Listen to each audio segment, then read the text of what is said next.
All right, Jackson, Mississippi, you have tuned in for the third episode of Save Jackson on the Radio and the Save Jackson podcast right here on WYAB 103.9 FM, Jackson, Mississippi.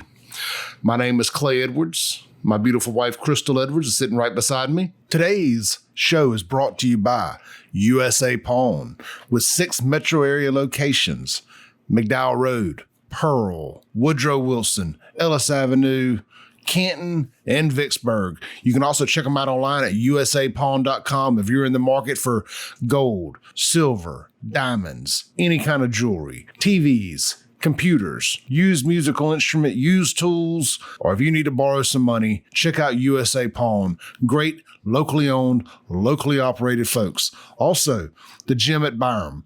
Check them out online, thegym@byram.com, and across all social media channels at the gym at Byram. Give them a call at 601-372-2229 to schedule an appointment today to check the place out. They are waiving all joining fees this month, as well as if you get a personal training membership or a personal training plan, you can get 2 additional personal training sessions for free. Again, check them out online, thegym@byram.com, or call them today at 601-372-2229. And last but not least, my good buddy Danny White, father and son, Southern Lawncare. If you need your yard cut, maintenance, manicured, and you live in the Tri-County area, and you're not calling father and son Southern Lawn Care, you are missing out. Best prices, best people, guarantee it. Give them a call today, 601-301-3210. Again, 601-301-3210. That is father and son, Southern Lawn Care. We're going to start the show off with a quick Bible verse for you guys. Today's Bible verse is Mark 8:36. For what does it profit a man to gain the whole world and lose his soul? Mark 8:36. Thank you, Crystal. Another great Bible verse. On this week's episode of the Save Jackson podcast, we're going to discuss maskless white people in Mississippi recklessly spreading the coronavirus to our minority neighbors. President Obama, or should I say former President Obama, endorses Mike Espy. The flu shot has killed 9 people in South Korea. Our state fair attendance is down 50% from 2019, but they have extended it for another weekend. So we should see pretty good fair numbers for all the vendors and whatnot by the end of the weekend. We're going to discuss COVID deaths in Hinds County. And we're going to discuss the overall murder rate in Jackson, Mississippi. So let's get started. Our first topic of conversation is going to be an article from the Daily Beast written by none other than Miss Larison Campbell. And you may remember her from the Robert Foster drama back during the governor election cycle, where she asked to ride with him on a 15-hour campaign tour. And he declined and said, hey, if you don't have a male counterpart with you, I've made a promise to my wife that I wouldn't be, in a private setting with another female. It was a big conspiracy and a lot of drama and whatnot. And they said it was sexist and everything else. Well, she has reared her head again, as most white liberals do. And she has written an article on the Daily Beast. The maskless white people are fueling a massive new coronavirus surge in Mississippi. Wow. Now, Crystal, what do you think? I think it's crazy. Totally crazy. So, we're going to read just a little piece of the article here. It's very poorly written. I tried reading it last night on our live stream, and it was broken English at best. But long story short, she is making an argument that the white folks running around here not respecting the face mask mandates are spreading COVID to the minorities. And there's also been this myth that the virus targets the minority demographic harder than it does the white demographic, which that is just pure nonsense. The only reason that and I would love to see if they broke down the testing by race. And we have those numbers, and they may. So we're going to take a look at that.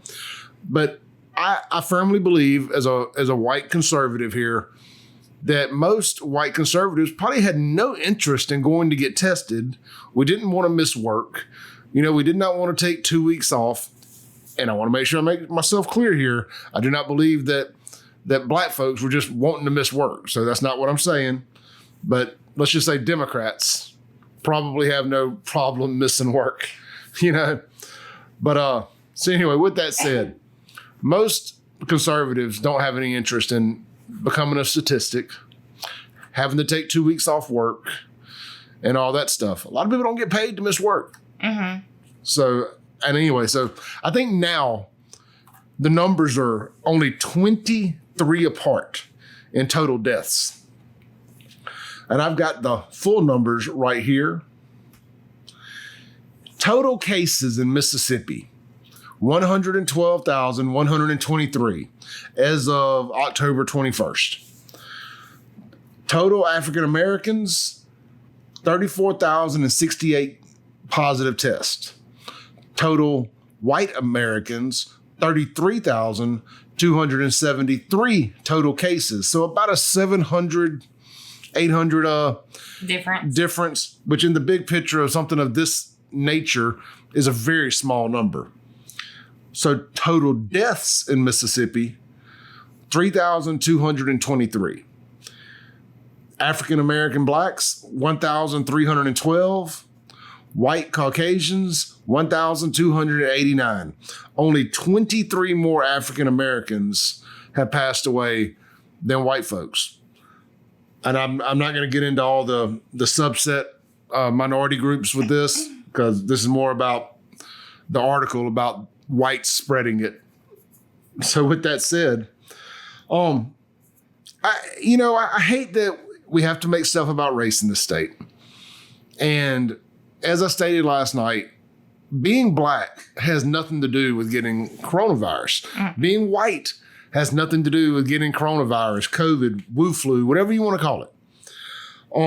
Mississippi is the most obese state in the country, which lends itself to cardiovascular issues, diabetes, and all kind of other underlying health conditions. If you're asthmatic, any of that stuff. You've heard that till we're all blue in the face. I'm not going to break it all down. So in Mississippi, poor urban communities, poor rural communities are going to be more suspect, to this virus affecting them negatively. Right. Crystal has nearly 10 years in the nursing field. Mm-hmm.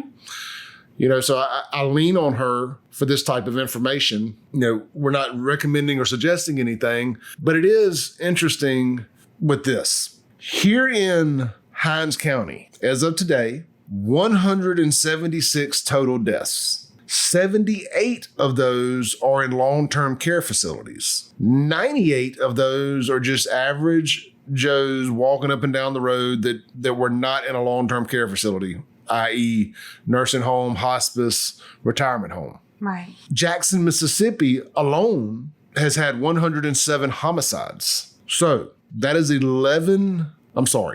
9 more homicides in Jackson than total non-long-term care facility deaths in all of Hinds County. Guys, we are pacing 140 homicides for 2020. We ended last year with around 90. Mm-hmm. I don't have the exact number in front of me.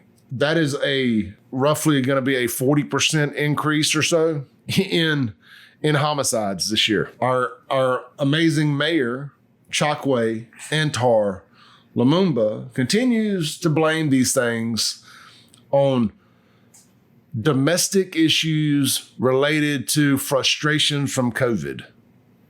Man, I've been really frustrated with COVID and the lockdowns and the restrictions and all myself. Mm-hmm. But I have not thought about killing anybody, friends or family, So, I just find it insulting. And this administration deserves an award for deflecting the negative attention better than any administration I've ever seen. Now, granted, it doesn't work. It looks ridiculous. But they have no problem to say those kind of things. If it's not saying that, every time it gets hot in the kitchen, they go playing with the racial heartstrings and, well, we're going to take the Andrew Jackson statue down. Guess what? The Andrew Jackson statue, 3 months later, 4 months later, still up right in front of City Hall. Well, we're going to change the meaning of Jackson, Mississippi. It's not going to be named after Andrew Jackson anymore. We're going to find some obsolete definition of the word Jackson, and that's what we're going to name it after. It's still named after Andrew Jackson. You can pee on all the backs you want and tell them it's rain. We still know it's pee. Well, it's still not going to change anything. I don't care what you take down. I don't care what you change. It still happened. History. It does. And, we have to continually move forward with history without forgetting it. Stay true to it. We're allowed to have our own sets of opinions. We are not allowed to have our own sets of facts. We can't whitewash history to fit our narrative. We can't blackwash history to fit our narratives. We have to stay true to history. I wouldn't be opposed to an update to the curriculum, where we discuss post-civil rights, all of the progress that has been made, because we seem to teach the founding of America, slavery, and some scattered stuff in the civil rights era, but we don't discuss the progress made and the changes and the reconciliations and desegregation and all of that good stuff. All right, so I'm going to circle back to the article on the Daily Beast by Mississippi's very own Larison Campbell, and we are willing to trade Larison if anybody out there. I think it's Larson, whatever. If you're a Californian conservative and you would like to get back to Mississippi, we will trade her. Y'all can even swap. I think she'd fit in great out there in communist California. So the story goes like this, and they're using a picture of the fair nonetheless, when this has nothing to do with the fair. But they found the one picture with no white folks wearing masks and some black folks wearing masks. Mm-hmm. Even though the Clarion Ledger did an article today with some pictures from the fair, and all the black folks that they took pictures of in it had their masks pulled down. So I'm like, oh no, they're going to catch corona if they don't put their masks back up. We can sit here and have a whole nother show about COVID and whether masks actually work or not, but that's another conversation for another day, I assume. So look, Wayne Moak isn't sure who brought the coronavirus into his congregation at Clear Branch Baptist Church in rural western Mississippi. But when it got there in late September, it spread fast, he told the Daily Beast. Within weeks, more than 24 members of the congregation were sick, including Moak, his wife, son, and all 3 other staff members, he recalled. But what he doesn't say is they all recovered. Mm-hmm. It's the part that we seem to leave out of this. Anyway, of course, this was exactly the scenario he'd been hoping to avoid when the church decided in the early days of the pandemic to set up his pulpit on the bed of a 20-foot trailer and conduct parking lot services. But that arrangement was short-lived. By June, with businesses around the state reopening and midday temperatures cracking 90 degrees, the decision to go toward air conditioning was met with little controversy. No kidding. Videos of these services posted weekly on Facebook show parishioners in the first few rows singing shoulder to shoulder. Masks were not required, and few people, including Moak, appeared to take it upon themselves to wear them. He says, look, I'm one of those who wears mine the least I can. The way things were, it wasn't something we thought was necessary, he told the Daily Beast. The coronavirus raged through Mississippi cities and its poor, predominantly black counties this summer, eventually pushing the state to the highest rate per capita infections and deaths in the country. But Moak said that in Wesson, which is in predominantly white Lincoln County, weren't seeing it so much. That equilibrium has shifted dramatically in the last month. The same week that Clear Branch had its outbreak, at least 24 students and teachers at local public schools, Wesson Attendance Center, tested positive. By mid-October, and here's where they like to blur the lines, by mid-October, more than 150 students and teachers would end up in quarantine. not positive tests, just quarantine. Whatever the biggest number they can find to use as an example, boy, they're going to do it. Fear, fear, fear, fear, fear, fear. So, well, at first they were telling African Americans, black people, that they couldn't even get the virus. Do you remember that? Oh yeah. I definitely recall. At first, that was, black people weren't able to get COVID. They thought they were immune to it, that somehow it skipped over them. I'm often reminded of when I hear stuff like that. That's why you cannot believe everything you see on social media. Mm-hmm. The ridiculousness that one race thought they couldn't get something. Well, within a week or two, then you heard the rumor that it was more deadly for African Americans. That's the equivalent of white people pretending they couldn't get AIDS or something. It's like, no, we're immune. No, you're not. Nobody's immune to anything. We are all humans, and we are all liable to get anything. Mm-hmm. Now, I think maybe one of the only things that I think, and I could be wrong on this, I'm not a medical professional, but the two things that I think African Americans can get that whites can't is vitiligo, where it's like the natural bleaching of the skin. Can get that. Can white people get vitiligo? Mm-hmm. Okay. Was not aware of that. I guess it probably just looks more, you see it more when you see it on African Americans. And what about sickle cell? That's an African American. That is an African American only thing.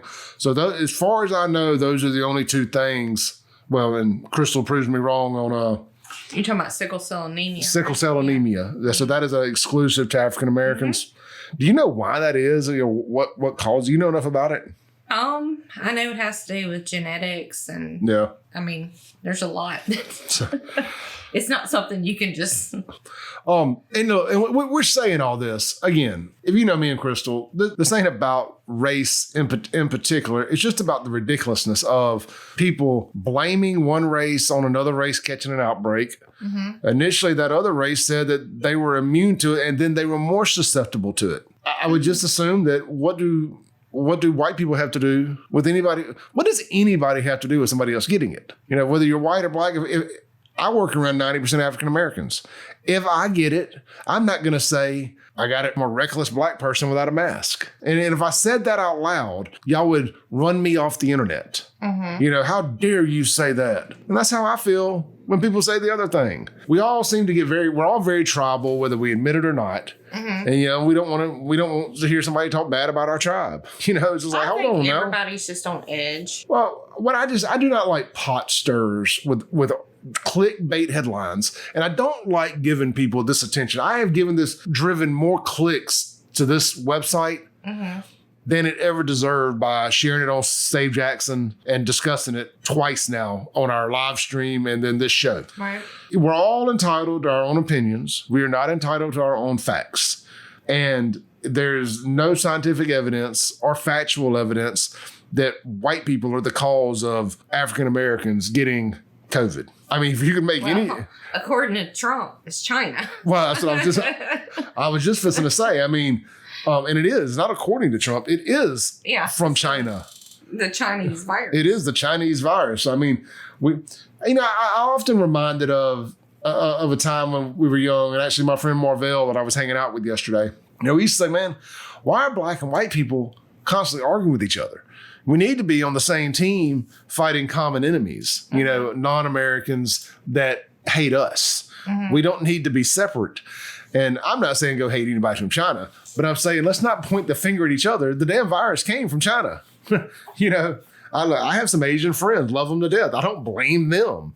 That it didn't come to their mailbox and then go, all right, let me go spread it.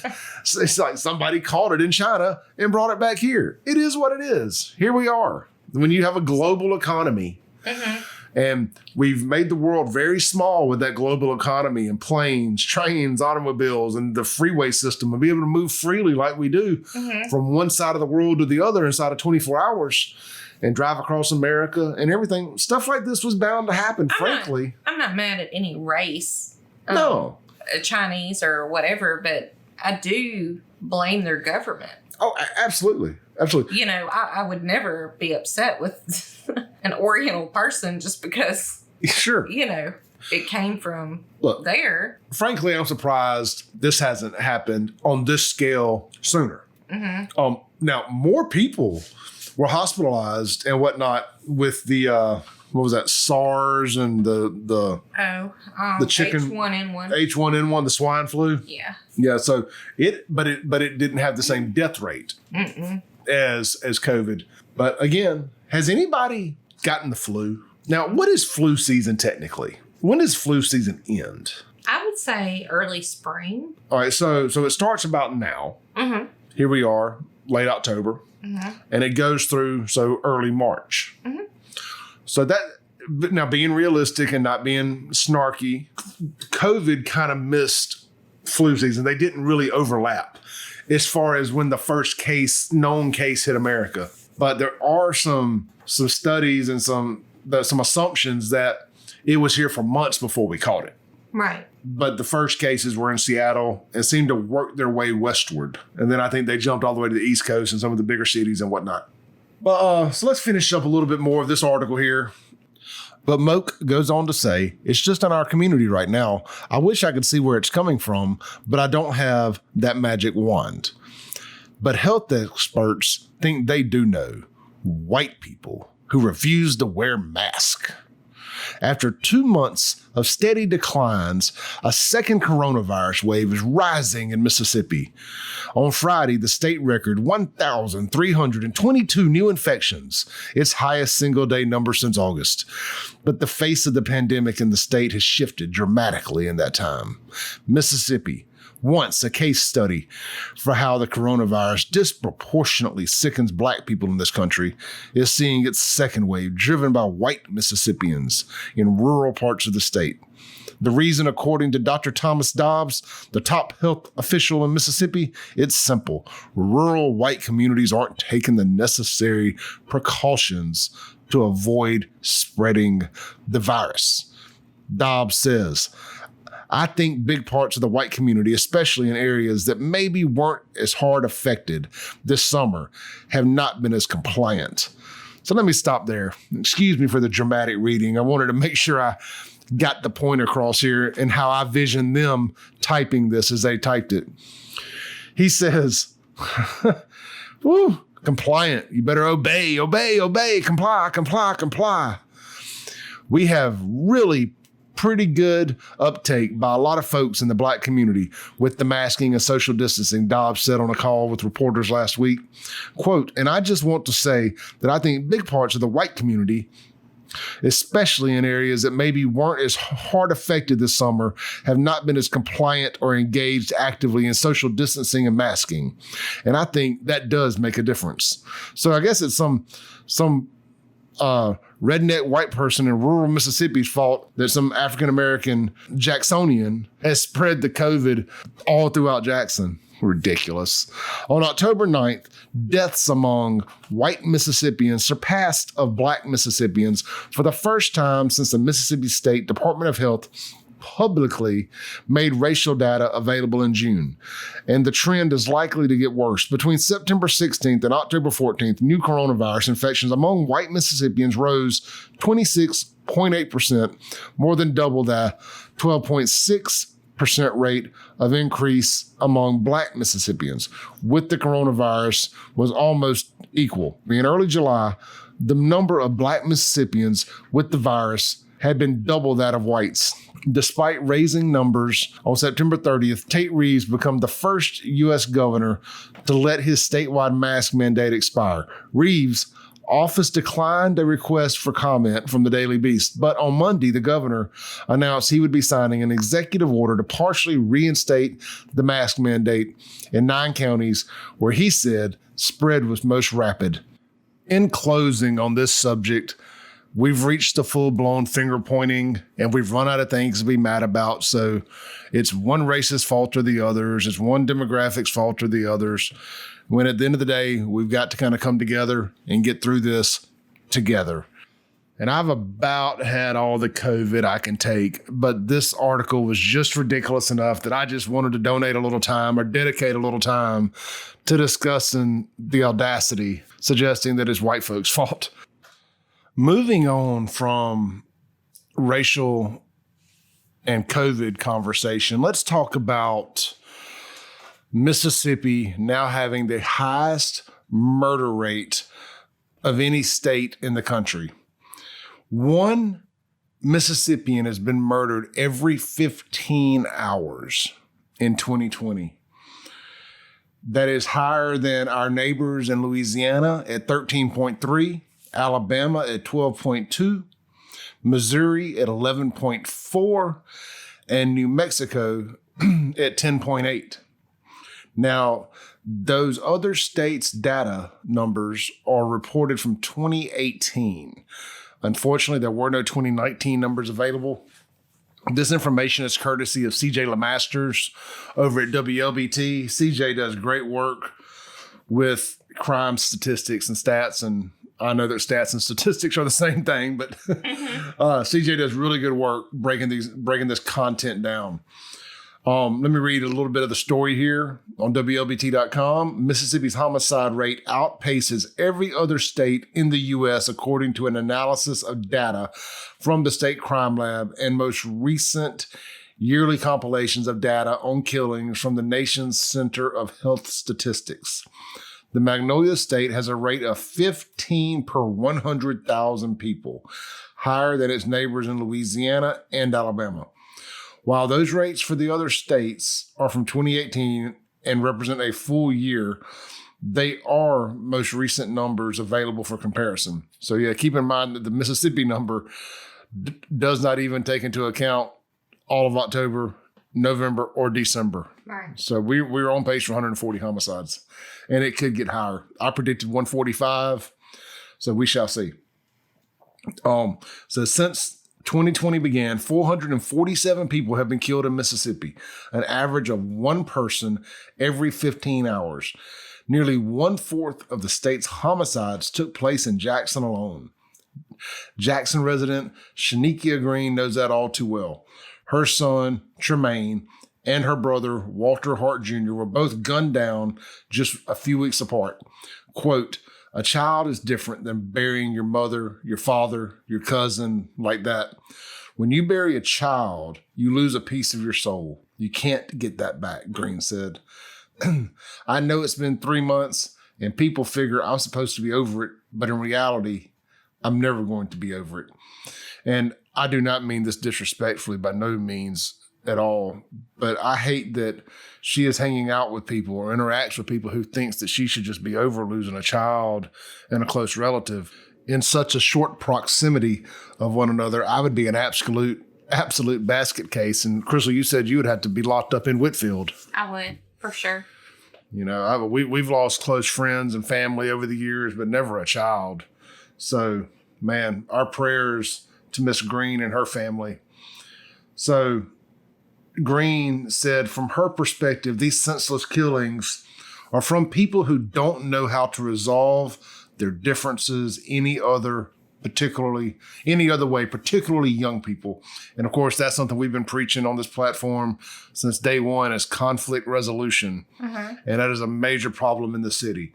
So to finish up, if you talk it out like adults and everything, it could be handled. But just to kill somebody because you get into an argument with them, that's ridiculous, Green said. I mean, it's just, it don't make no sense, end quote. The head of Mississippi Department of Public Safety, Commissioner Sean Tyndall, told lawmakers in late September that the state's homicide rate had increased 41% over the last 5 years and expected more than 500 homicides before 2020 ends. That's statewide. And what blows my mind about that is for the last few months, I've been saying, without access to the data or knowing how to access the data, that I just assumed that Mississippi was probably at around 200 homicides, with the majority of them happening in Jackson. Right. I had no idea that we had that many homicides outside of the Jackson area, even on the coast and Meridian and up north and in the Delta. I just figured there's no way that we've got another 300 homicides floating around the state, 300 plus homicides floating around the state right now.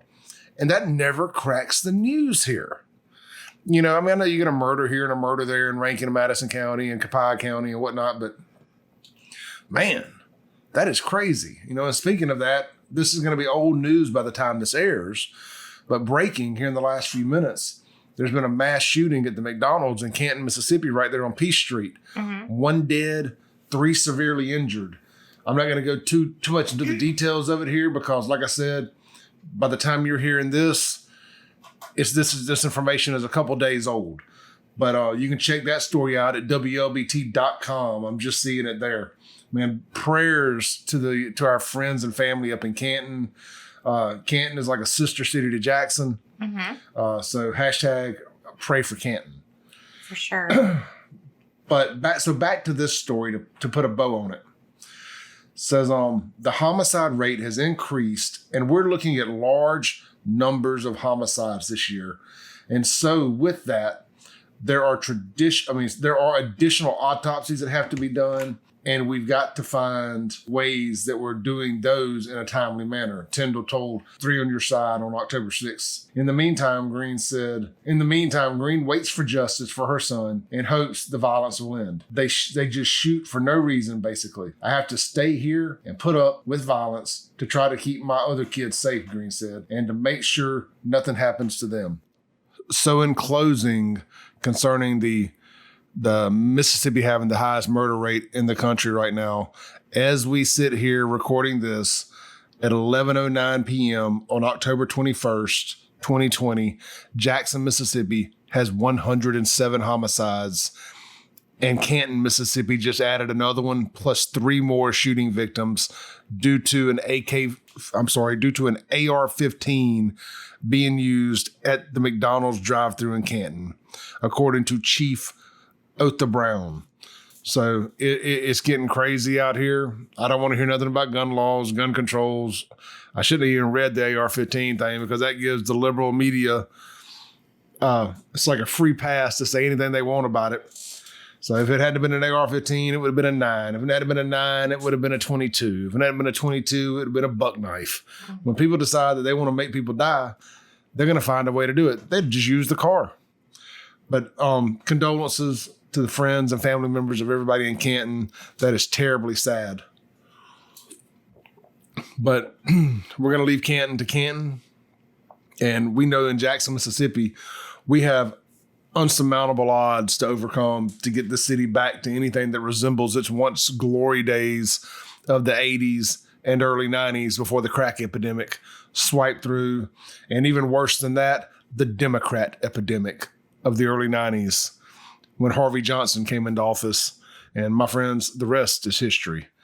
25 plus years of liberal Democrat leadership has absolutely drained this city dry of every resource it had. The one beacon of hope we had, Frank Melton, he gave us what we needed. It scared you to death, and y'all ran him out of here quicker than anything I've ever seen. Caused that man to die of a heart attack at his house on election night. You just can't make this stuff up. Well, look, the next thing here I want to discuss is a little off from Jackson. Not even in America, but it could be. If the COVID could get here from China, Houston, we may have a problem. From Breitbart, panic in South Korea after 9 people die following flu shot. Let's read the story. South Korea public health body sought to reassure the public on Wednesday after 9 people died after receiving an influenza vaccine, insisting they have not yet found a direct link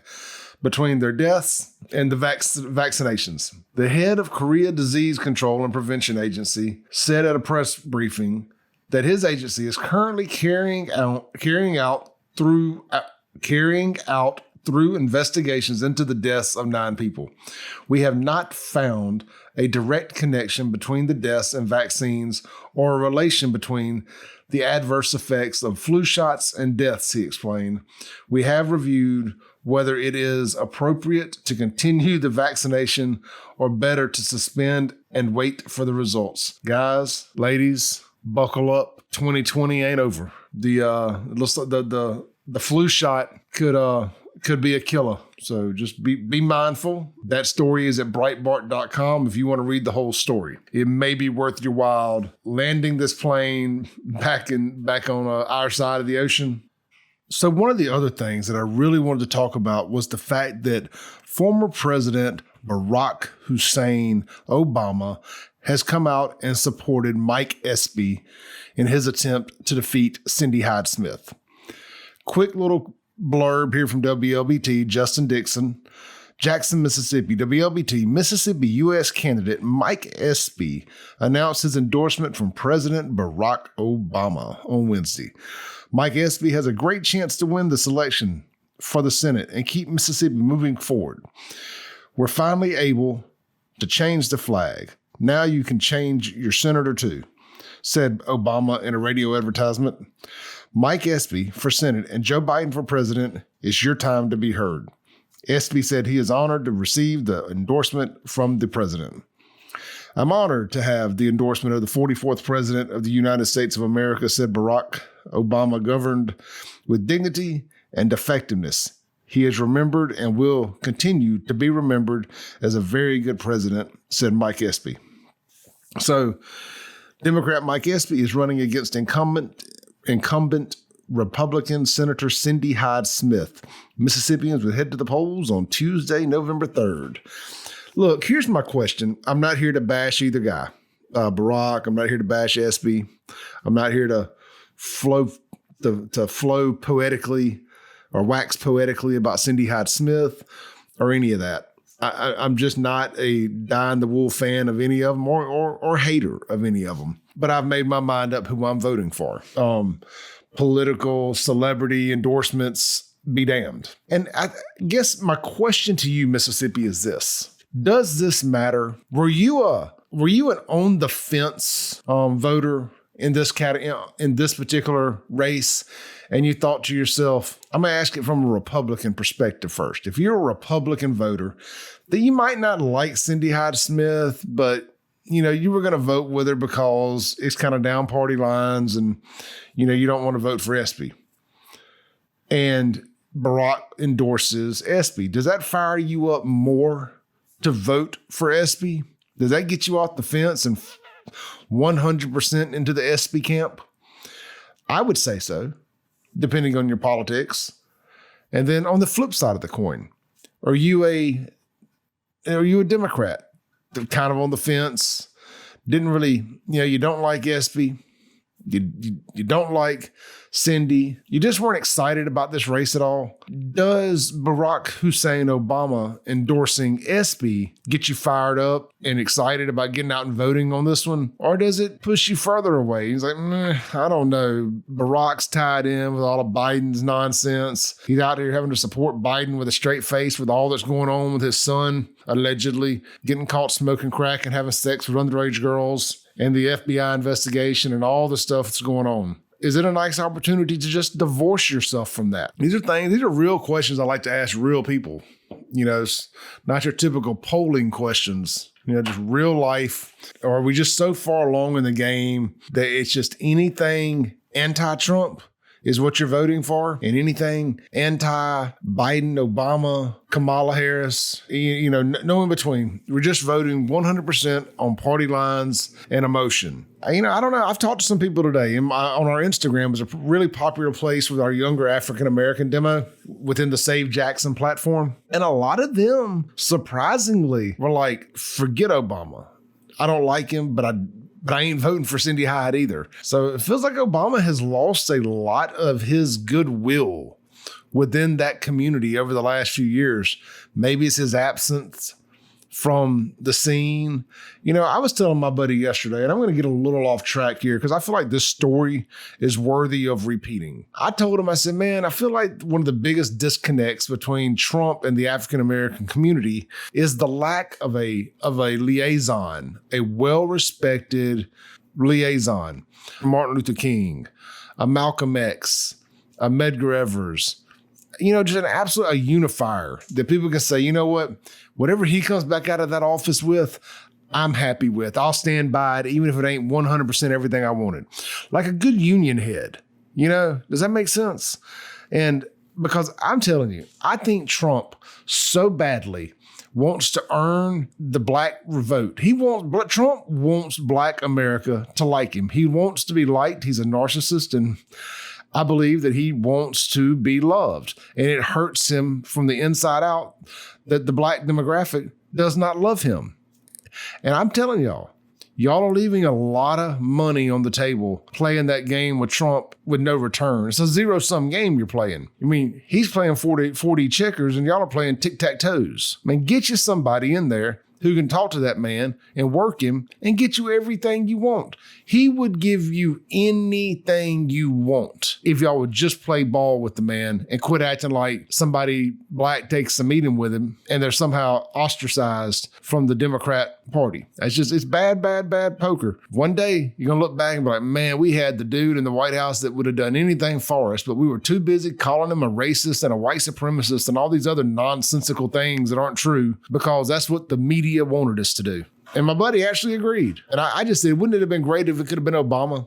If Obama hadn't been married to the hip at Hillary Clinton, Obama could have looked like an amazing leader. He could have come out and said, look, we lost, but we're going to spend the next 4 to 8 years with an open line to the White House.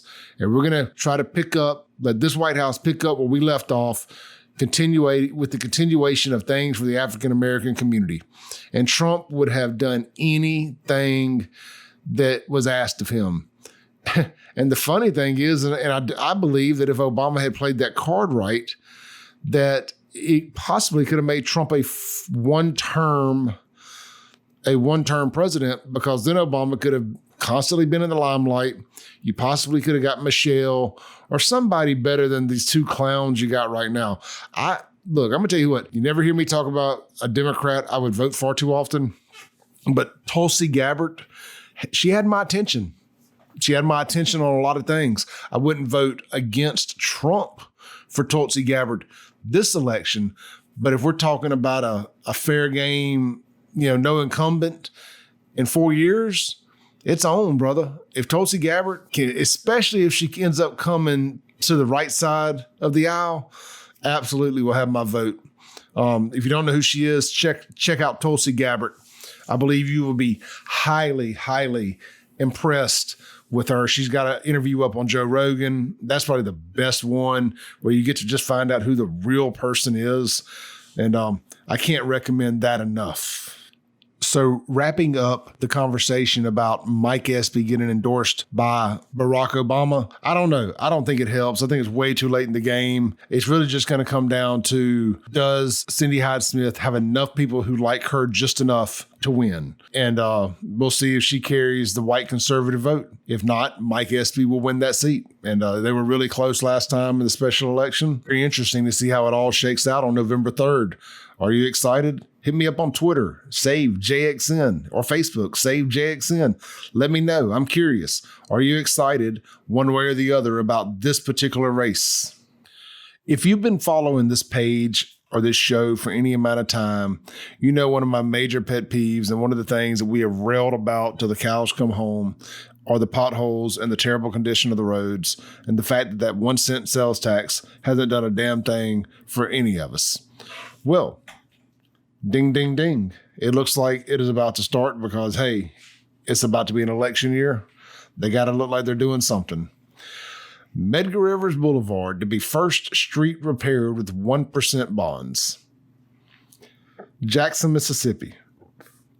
WLBT, motorists who use Medgar Rivers Boulevard in Jackson likely will be the first to benefit from the city's $40 million infrastructure bond.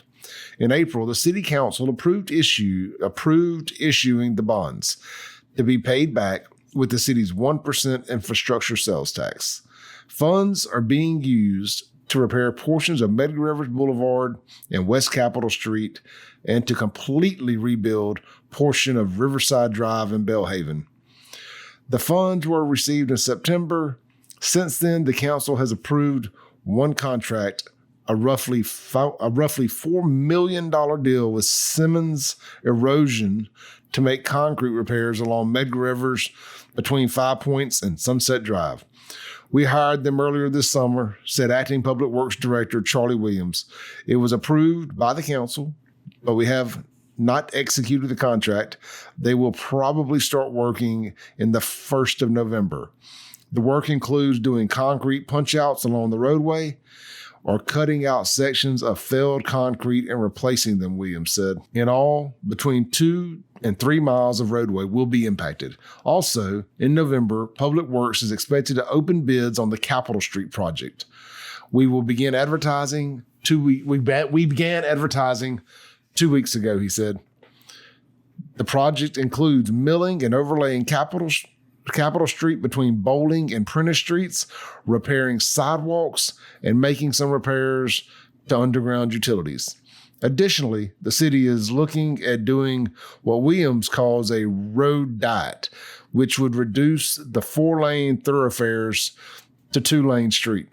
That would help us with traffic and allow us to spruce it up a little bit, he said. Construction on that roadway could begin as early as next year if bids are accepted.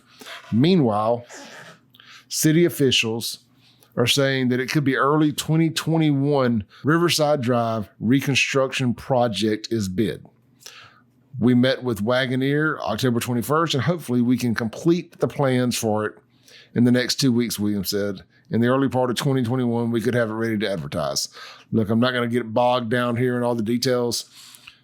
You will not hear me complain about them deciding to pave a road in as terrible shape as Medgar Evers. I firmly believe that a lot of the crime is tied to people being pissed off all the time from driving down roads like Medgar Evers. And by the time you get out of your car, you feel like you've already been assaulted and had your civil rights violated. I mean, some of the potholes in this city will just jar you to another dimension. Yeah, just absolutely kill you. So look, love to see money get spent on what it's supposed to get spent on. What a novel concept. I would still love to know where the Siemens lawsuit money is. It hit right in time of COVID, and it's just it has done found its way into the general fund. Mm-hmm. Or as the church would say, it has found its way into the building fund. Mm-hmm. Hadn't heard anything else. Nah, preacher got a new car. So I would like to know what's going on there. But hey, look, get some of these roads paved. If you got to turn some of these 4 lanes into 2 lanes, we ain't got that many people down here no way anyway. I'd rather it take me a minute or two longer to get down a 2-lane smooth road than a 4-lane road that I'm having to use all 4 lanes to dodge potholes. So a la the road that runs around the Metro Center. Mm-hmm. Yeah, good luck with that. I saw that they got the monster trucks coming out to Byram soon, to the drag strip, to the circle track. Mm-hmm. And they're going to be doing the jumps and all that. And for whatever reason, the first thing that came to mind was they ought to just take those to the Metro and try the first one who can get around the parking lot wins. It's terrible, man. Absolutely terrible. Look, how about some good news here? Well, I say it's good news. The Mississippi State Fair has been extended for 4 more days to make up for the lost days due to bad weather from the Hurricane Delta. That put a crunch on space because 2 other events are scheduled to be held there. This weekend should be a busy one on the fairgrounds with the Midway in full swing, a cutting horse show in the Equine Center, and the original gun and knife show in the old Trade Mart. So what you're telling me is you got the fair on the Midway, you got you got a horse show, and you got the gun and knife show all in one fell swoop at the fairgrounds this weekend. Mm-hmm. Man, look, Crystal, that's my kind of party. Good food, fried food. Gracie's supposed to go help with the animals. Horses.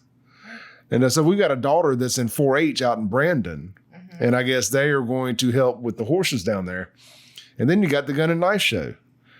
I need another gun. Like I need a hernia. I need a new camera. But man, every time I hear the word gun show, I'm like, I think I need a gun more.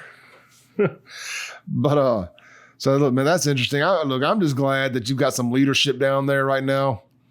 They got a sack and aren't scared to let you know they got a sack. They're doing a good job. They are doing a great job. And I know that they're catching a bunch of flack publicly because it's so easy to just quit. You know, canceling stuff became a badge of honor for a while. But now it is the ones who were defiant and decided to stay and play. like the State Fair Commission, the SEC schools, some of the lower level schools, high schools. These are the people we're going to look back at in a couple years and be like, man, when the Corona bro media was trying to fearmonger everyone into canceling everything, they stood tall. They put their junk in their hand for all the right reasons, not like the CNN guy reasons. Tombs. And they said, to hell with you, we're playing sports. You know, and I said it on the first weekend of kickoff. Thank you. Thank you to the parents of the players. Thank you to the players. Thank you to the coaches. Thank you to the coaches' wives. Thank you to the preachers, the teachers, and the administrators, and everybody involved in allowing these kids to play. We still hate it for JPS, but as life goes in Jackson. Look, an hour happens fast.